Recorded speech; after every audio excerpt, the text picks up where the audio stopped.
سره پاتې دي د الله د پاره سوال درته کوم بټو صاحب وایي آغا شورشي کشمیري راته ظلم ونیوله چې د محمد رسول الله د ختم نبوت پیرادار جوړ شه او بیا راته وایي دا ظلم د ځان دپاره م نیسم او ستا دپاره خو یو جملې راته وویله د هغې نه پس مې برداشت نشو کولی راته وایي دا ظلم درته نیسمه خو دا ظلم زما مه ګڼه دا د رسول الله د بچو ظلم وګڼه نن زه هغه جمله تاسو ته ویمه د دې شیخ بابا خلکو د دې غیرتمند خاورې خلکو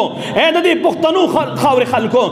د پښتنو مسلمانانو د دې غریزي علاقې مسلمانانو د دې دشت د بیابان د صحرا مسلمانانو تاسو ته دا ظلم نیسمه خو دا ظلم زما نه دا د زرین خان مولوي صاحب نه دا د دې نور علماو نه دا ستاسو د دې مدرسې د استادانو نه دا د دې ناستې علماو نه د الله په ذات د سوال واسطه در کومه چې دا ظلم د محمد رسول الله د بچو وګڼئ تاسو ته ظلم نیسي چې د محمد رسول الله د ختم نبوت پیرادار جوړ شي د رسول الله د ناموس پیرادار جوړ شي حضرت فاطمه مې مه جړوئ حسنین را له مه دردوئ رسول الله را له مه دردوئ روزه اطهر کې مې رسول الله ته ډېر درد رسېدلی دی رسول الله مې چا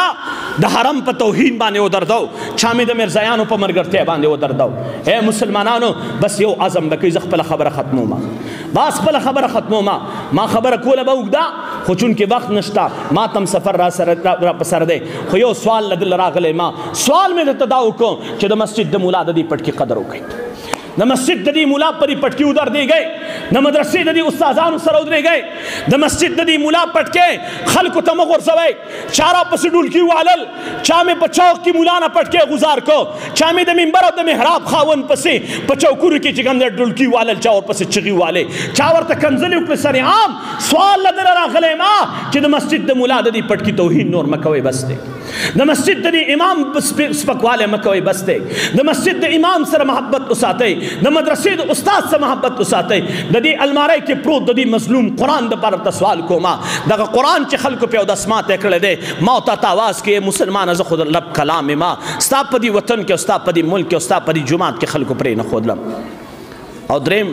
د محمد رسول الله د بچو دپاره سوال کوم د حضرت خدیجة الکبرا د لوی پټۍ دپاره سوال کوم چې د محمد رسول الله د تاج او تخت ختم نبوت څوکیداران جوړ شي جوړېږو به انشاءالله کم ملګری وایي چې زه به جوړېږم انشاءالله د قادیانیانو سره به کاروباره قادیانیانو سره به کاروباره د قادیانیانو سره به روزګاره څه به ورکوو څه به ترې اخلو ځای کې به پرېږدو لاس به ورسره میلاوو نرمې خبرې به ورسره کوو ځای به ورته پرېږدو او چای به پیسکو خوراک به پیسکو خوراک به پکو جنازې له به ورځو د جنازې ته به راغواړو د دې هر څه نه بایکاټ د قادیانیانو مصنوعاتو نه مکمل بایکاټ الله رب العزت دې موږ او تاسو د محمد رسول الله د تاج او تخت ختم نبوت څوکیداران